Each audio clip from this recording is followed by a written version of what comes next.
All right, still ahead on this live Saturday edition of SportsCenter, the Cowboys and controversy. With issues still lingering around Ezekiel Elliott, now they're dealing with Dez too? Todd Archer will tell us what is going on in Oxnard. Plus, one of the biggest soccer players in the world ready to move on. How much it'll be worth to Neymar to head from Barca to Paris? And can anyone in the SEC dethrone the Tide? Well, Trevor Maddich will tell us what it's going to take for teams to overtake Alabama's conference dominance. So much more to come. We are in the throes of a very unique basketball tournament.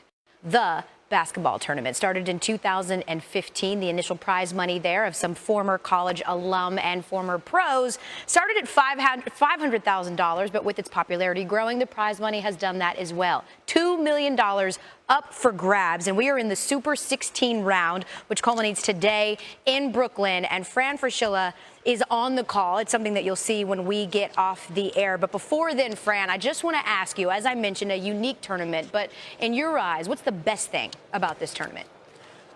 Oh, Elle, this is reality TV on A few years ago, we're playing really meaningful basketball, not exactly what Ice Cube was trying to do with his league, which is kind of going back into the annals of time.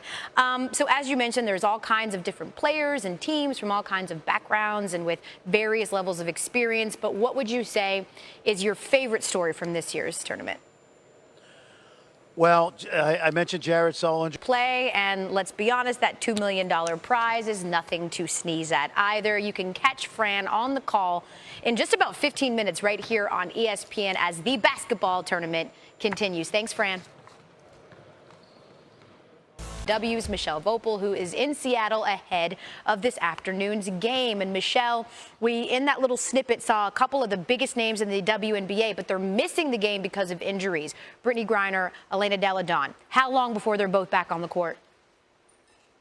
You know, with Brittany, probably one of those is, I imagine, going to get quite a welcome because she's in her adopted hometown, Sue Bird. And I know that you just wrote a revealing piece on the Storm Sue Bird where she came out publicly for the first time, and she talked about how sexism and racism are actually hurting the league.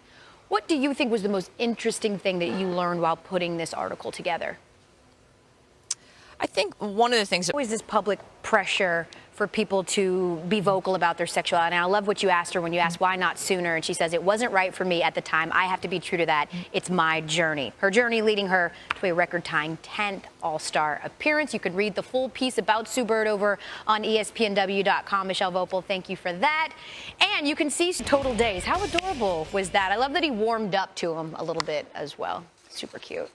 I think that's probably the first story we've ever done with Charlie Blackmon where his beard was not referenced at the beginning, Correct. Middle, and end of the story. 100%. Or as I did, the reference about him being a wildling or something like that. Did you ever have an opportunity as a little one to meet, like, a sports hero or something that you looked up to? I never did, only because I think a lot of times when things like that happen, you always hope it's going to be what you think, and sometimes it isn't. But I think for this kid, thanks. Right, because that's the one thing with meeting like someone that you love as a 2-year-old, you probably won't remember that in like 15 years. But again, the power of social media will certainly make sure that that is something that he'll always remember. Zubin, we're back together tomorrow right here on SportsCenter. 10 a.m. Eastern. Coming up next, the basketball tournament. Always a Brave.